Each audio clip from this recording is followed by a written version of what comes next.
Rafale യുദ്ധവിമാന ഇടപാടുമായി ബന്ധപ്പെട്ട പ്രതിപക്ഷം ഉയർത്തുന്ന എല്ലാ ആരോപണങ്ങളും തെറ്റാണെന്ന് CAG controller and auditor general വ്യക്തമാക്കുന്നു.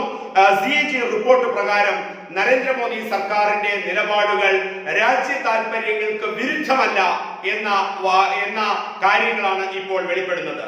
അവിടെ CAGയുടെ റിപ്പോർട്ട് പാർലമെന്റിന്റെ മേശപ്പുറത്ത് വയ്ക്കുമ്പോൾ CAG വളരെ കൃത്യമായി പറയുന്നു, നരേന്ദ്രമോദി സർക്കാർ റഫേൽ യുദ്ധവിമാന ഇടപാടുമായി നടത്തിയത് രാജ്യ താൽപര്യങ്ങൾ സംരക്ഷിക്കുന്ന തരത്തിലാണ്, രാജ്യ താൽപര്യങ്ങൾ ലംഘിക്കുന്ന തരത്തിലല്ല.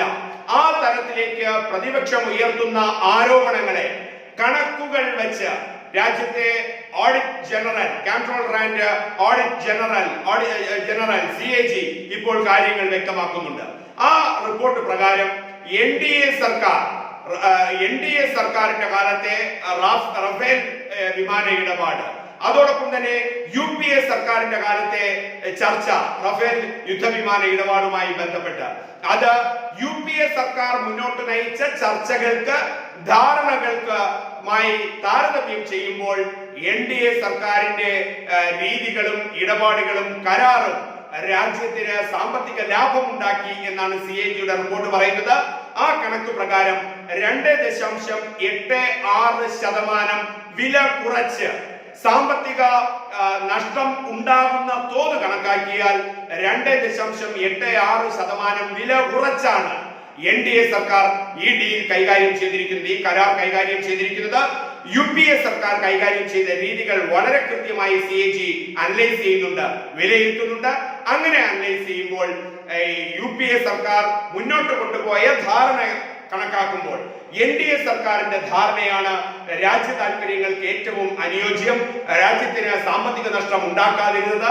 2.86% സാമ്പത്തിക ലാഭം അല്ലെങ്കിൽ UPA സർക്കാർ മുന്നോട്ട് കൊണ്ടുപോയ ധാരണ അനുസരിച്ചും NDA സർക്കാർ ഉണ്ടാക്കിയ കരാർ പ്രകാരവും കണക്കാക്കുമ്പോൾ 2.86% വില കുറഞ്ഞ ഇടപാടാണ് NDA സർക്കാരിന്റെ കാലത്ത് നടന്നു എന്നാണ് CAG പറയുന്നത്.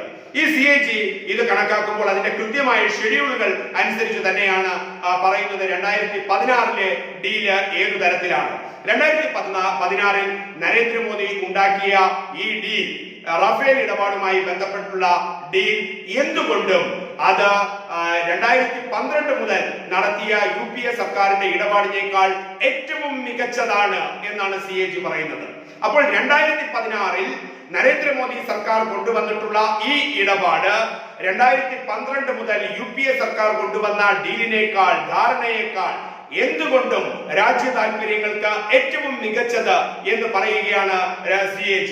ആ തരത്തിലാണ് കാര്യങ്ങൾ. നിരവധി റിപ്പോർട്ടുകളും നിരവധി കാര്യങ്ങളും ഒക്കെ ഇതുമായി ബന്ധപ്പെട്ട് CAG കണക്കിയിട്ടുണ്ട്.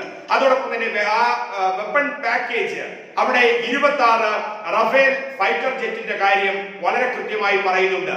അപ്പോൾ 36 റഫേൽ യുദ്ധവിമാനങ്ങൾ, ജെറ്റ്, റഫേൽ ഫൈറ്റർ ജെറ്റിന്റെ കാര്യത്തിൽ അത് 2012 വിലയെ താരതമ്യം ചെയ്യുമ്പോൾ 2012 മുതൽ UPA സർക്കാർ കൊണ്ടുവന്നിട്ടുള്ള കരാറുകളെ സൂക്ഷ്മതലത്തിലേക്ക് കൊണ്ടുവരുമ്പോൾ പോലും ഈ 36 റഫേൽ ഫൈറ്റർ ജെറ്റുകളുടെ കാര്യത്തിൽ രാജ്യത്തിന് ഏറ്റവും മികവുണ്ടാക്കിയിരിക്കുന്നു എന്നാണ് CAG കണ്ടുപിടിക്കുന്നത്.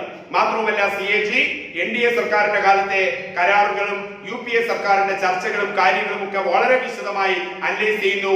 2012 മുതൽ 2017 വരെ ഉണ്ടായ 11ഓളം ഇടപാടുകൾ, ധാരണകൾ, ചർച്ചകൾ, അതിന്റെ വിശദാംശങ്ങൾ, അതുമായി ബന്ധപ്പെട്ട 11ഓളം ഇടപാടുകൾ ഈ റഫേലുമായി ബന്ധപ്പെട്ട് UPA സർക്കാരിന്റെ കാലത്ത്, അതോടൊപ്പം NDAയുടെ കാലത്തുണ്ടായിരുന്ന 2012-17 കാലത്തുണ്ടായിരുന്ന കാര്യങ്ങൾ വളരെ സൂക്ഷ്മമായി CAG വിലയിരുത്തുകയും അതിനനുസരിച്ചുള്ള റിപ്പോർട്ട് വിശദാംശങ്ങളുമാണ് ഇപ്പോൾ രാജ്യത്തിന് മുന്നിൽ CAG അവതരിപ്പിച്ചിരിക്കുന്നത്. ഏറ്റവും വിവാദമായ റഫേൽ യുദ്ധ ഇടപാടുമായി ബന്ധപ്പെട്ട് അതിൽ നരേന്ദ്രമോദി എന്തൊക്കെയാണ് പറയുന്നത്, നരേന്ദ്രമോദി സർക്കാർ പറയുന്നതിനെയൊക്കെ വളരെ കൃത്യമായ രേഖകൾ സഹിതം CAG പിന്തുണയ്ക്കുമ്പോൾ ആ രേഖകൾ പ്രതിപക്ഷം ഉയർത്തുന്ന വാദഗതികളെ തികച്ചും ഖണ്ഡിക്കുന്നതാണ് CAGയുടെ നിലപാട് എന്ന് പാർലമെന്റിൽ വെച്ച രേഖകൾ വ്യക്തമാക്കുന്നു.